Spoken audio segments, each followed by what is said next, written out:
આજે આપણે ચર્ચા કરવાના છીએ કે જે પશુપાલન માટે ખેડૂતોને આપવામાં આવતી મહત્વની યોજના એટલે કે જે સ્વરોજગારી હેતુ માટે પશુપાલન વ્યવસાય માટે 12 દુધાળા પશુઓના ડેરી ફાર્મની સ્થાપવા માટે સહાય આપવામાં આવે છે. આ યોજનાની અંદર ઘણા ખેડૂત મિત્રોને ફોર્મ ભરવાની અંદર પણ મૂંઝવણ હોય છે અથવા તો જે ફોર્મ ભરવાની અંદર બેંક લોન માટેની વિગતો પણ માંગતું હોય છે. તો પહેલા શું કરવું, બેંકની લોન માટે એપ્લાય કરવું કે આ ખેડૂતની અંદર ફોર્મ ભરવું, આવા ઘણા મૂંઝવતા પ્રશ્નોના વિશે આજે આપણે ચર્ચા કરવાના છીએ. તો આપણે બનાસની ખેતી ચેનલમાં હું ગણપતભાઈ તમારું સ્વાગત કરું છું. હજુ સુધી આપણે બનાસની ખેતી ચેનલને સબસ્ક્રાઇબ ના કરી તો સબસ્ક્રાઇબ કરો ને તેની બાજુમાં આપેલું બેલનું આઇકોન છે તે અવશ્ય દબાવો. અને હા, આ યોજના વિશે તમારા જે પ્રશ્નો છે તમે કોમેન્ટના માધ્યમથી અવશ્ય પૂછજો. તમામ કોમેન્ટનો અમે પર્સનલી જે જવાબ આપવાનો પ્રયત્ન પણ કરીશું. તો આજે આપણે અહીંયા ચર્ચા કરવાના છીએ કે સ્વરોજગારીના હેતુથી પશુપાલન વ્યવસાય માટે 12 દુધાળા પશુઓના ડેરી ફાર્મની સ્થાપના સહાયની યોજના. આ સહાય યોજનાનો મુખ્ય ઉદ્દેશ્ય છે કે જે જાતે તમે સ્વરોજગારી મેળવી શકો તેવા ઉદ્દેશ્યથી આ યોજનાની સરકાર દ્વારા શરૂઆત કરવામાં આવી છે. મહત્વની યોજનાની અંદર ગ્રામ્ય કક્ષાએ પશુપાલન વ્યવસાય આગવું મહત્વ આપી પશુપાલનને ગ્રામ્ય રોજગારીનો આધાર સ્તંભ બનાવી ખેડૂતોને આવક બમણી કરવા માટે નાણાકીય પ્રોત્સાહન થકી પશુપાલન વ્યવસાયને ગ્રામ્ય કક્ષાએ વધુ વેગ આપવાનો છે. હવે આ યોજનાની લાયકાતની વાત કરું તો તમામ પશુપાલકો તથા સ્વ સહાય જૂથને પણ આ પ્રમાણપત્ર મળવાપાત્ર સહાય થશે. હવે રાજ્યના તમામ પશુપાલકો આ યોજના માટે અરજી કરી શકે છે. અને યોજનાના લાભ વિશે વાત કરું તો 12 દુધાળા પશુઓની ખરીદી માટે મેળવેલ બેંક ધિરાણ પર 5 વર્ષ સુધી સામાન્ય કેટેગરીના લાભાર્થીઓને 7.5% વ્યાજ સહાય તથા મહિલા, અનુસૂચિત જાતિ અને અનુસૂચિત જનજાતિના લાભાર્થીઓને 8.5% વ્યાજ સહાય, ગીર કાંકરેજ ગાય માટે મહત્તમ 12% વ્યાજ સહાયની જોગવાઈ છે. હવે કેટલ શેડના બાંધકામ માટે 50% અથવા તો મહત્તમ ₹1.5 લાખ તથા ગીર કાંકરેજ માટે 75% મહત્તમ ₹2.25 લાખની સહાય મળવાપાત્ર છે. પશુઓના સળંગ 3 વર્ષના વીમા પ્રીમિયમ પર 75%, મહત્તમ ₹43,200ની સહાય અને ગીર કાંકરેજ પર 3 વર્ષના વીમા પર 90% અથવા તો મહત્તમ ₹51,840ની સહાય મળવાપાત્ર છે.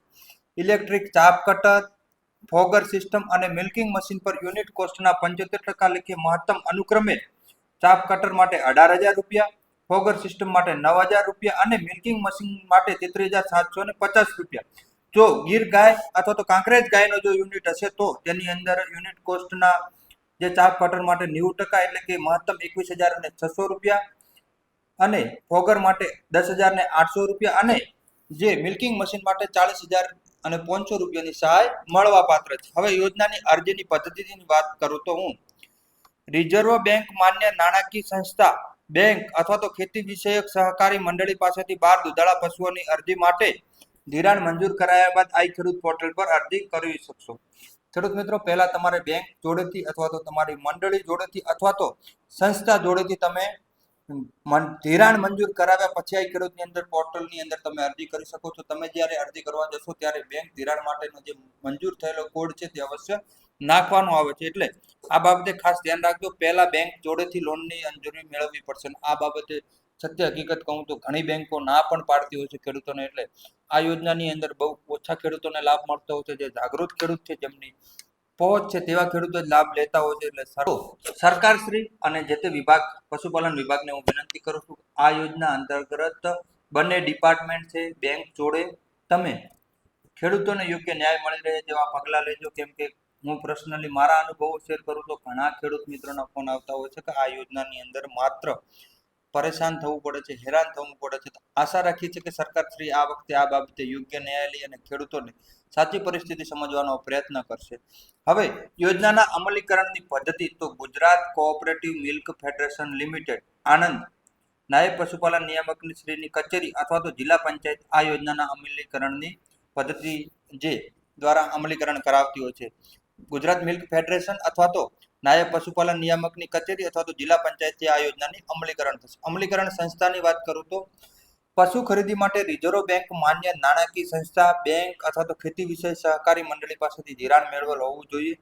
પોતાની માલિકીની, ભોગવટાની અથવા તો લીઝ ભાડાપટ્ટાની જમીન ઉપર મેળવેલ હોવી જોઈએ. નિયત થયેલ શરતો મુજબ બાંધકામ તથા સાધનોની ખરીદી થયેલી હોવી જોઈએ તથા શરતોનું પાલન થતું હોવું જોઈએ. તો ખેડૂત મિત્રો, આ હતી આ યોજનાની વિગત. ઓનલાઈન ફોર્મ કઈ રીતે ભરવું તેના માટે આપણે આઈ ખેડૂત પોર્ટલ ઉપર પહેલેથી જ વિડીયો મૂકેલા છે અને તમે બેંક જોડેથી મંજૂરી લીધા પછી આ યોજના અંતર્ગત ફોર્મ ભરી શકો છો. આવી જ પશુપાલન ખાતાની, બાગાયત ખાતાની અને ખેતીવાડી ખાતાની તમામ યોજનાઓની સચોટ માહિતી માટે આપણે બનાસની ખેતી ચેનલને સબસ્ક્રાઇબ કરો અને તેની બાજુમાં આપેલું બેલનું આઇકોન છે તે અવશ્ય દબાવો.